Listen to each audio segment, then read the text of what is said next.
It's time for Fast Five. Let's get to our first topic. Brittany, the Senior Center is open. We've been talking about this project for years.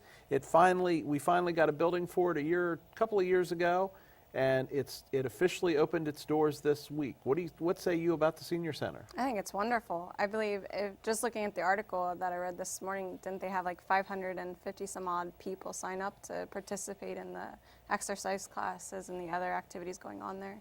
So obviously there was a need for it. And well, I think it's something that's, as you said, it's been on the boards for a long time. Right. We finally actually see a product being delivered for the senior citizens in our community. I think it's a positive thing. What impressed me about it is the fact that we have wanted one of these for many years, and we originally looked to put it out at HCC, which would have been a great site, in my opinion. But it was just budgetarily, it was impossible to do. The cost was astronomical. So my understanding is that between Bob Brucci and a couple of the city council people went to the county folks. At that time, it was Ruth Ann Callahan, John Barr, and Bill, and said, "Hey, listen, we were just given this building essentially, or we took over this building, this armory. Can we use that for a senior center?" And that's how this all started. So the city had a big part of it, the county had a big part in it, and now we've got this wonderful resource for our community. By the way, next week we will have an expanded segment on this, and the executive director of the Washington County Commission on Aging will be on set, and we'll get to ask her questions. So that'll be coming up next week. Next topic, Washington, D.C. subway was shut down for a day this week. How do you do that?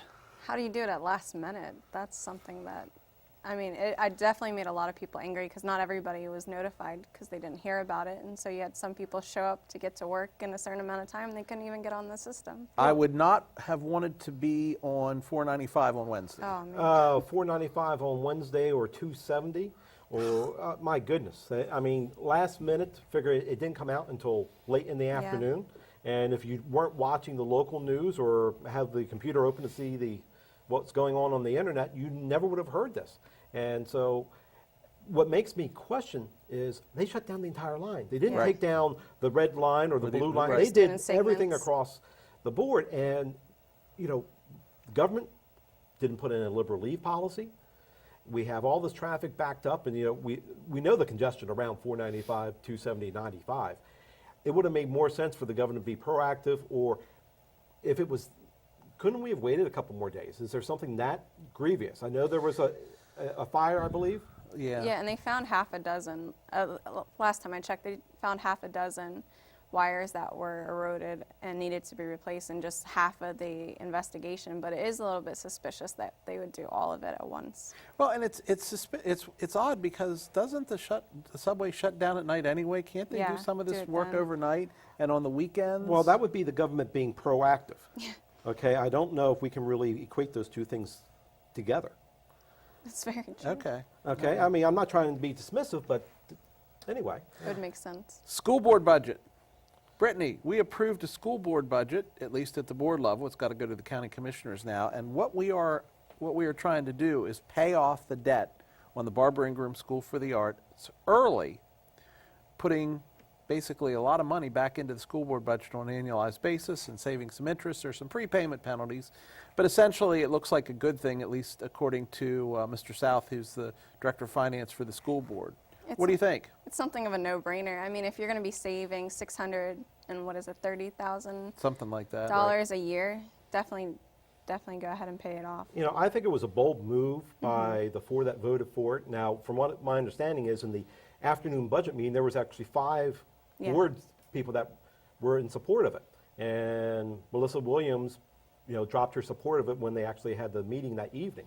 So, but, Justin Hardings, Donna Brightman, Wayne Ridenauer, and Jackie Fisher, they all are going in support of it. And I think it's a bold move because the money's there. Yeah. Let's go ahead and take care of the debt. Let's get it retired and move forward. Excellent.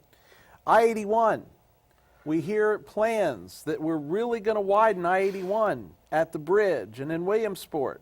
but now they're going to resurface it? What's up with that? Why wouldn't you wait and do it when you were doing the rest of the project? I think we the same way that the city goes and paves all the roads downtown, and then we send the utility truck up to disturb the fresh pavement in downtown. We're doing it backwards. We need to widen the highways, and then we can add on and resurface. Brittany, anything on that one? It doesn't personally affect me, but I can understand the frustration for a lot of people. Money down the drain. Last topic, Supreme Court appointment. The only question is, will this person be given an up-down vote in the Senate, or are the Republicans going to say, no way, we're waiting until the new guy gets in, or woman? Well, I mean, he was the most moderate candidate that there was that could have been nominated, and he has over almost 2 decades worth of experience, but of course the Republicans are saying that they're going to wait for the new Right. president. Well, he's tied for the 8th oldest Supreme Court Yeah. nominee in U.S. history. Okay. He's 63 years old. I'm not dismissing him because of age. 63 years old. He also is not an advocate for Second Amendment rights, which I think is a red flag for most of the Republicans in the Senate. I just don't see his name or a hearing even taking place. No. Okay. either. I don't think it will either. I think it's a mistake. I think this is the proverbial slippery slope. The president is elected for 4 years. And what happens in those 4 years, in my opinion, and I'm not a fan of this president, but I think the guy needs to be given an up or down vote. I think that's the way it works. Because otherwise, what happens when 2 days after the president's elected, there's an opening and the Republicans or the Democrats, because whoever's in power, you know, they'll try to have their will be done to say, well, we got another election in 3 years. We got to wait for that. My mind, not a good thing. But I'm going to take the last word on that. Up next, elections in Maryland are just a month away. We'll cover the things you need to know and the questions you might want to ask of the candidates. We'll be back in 3 minutes.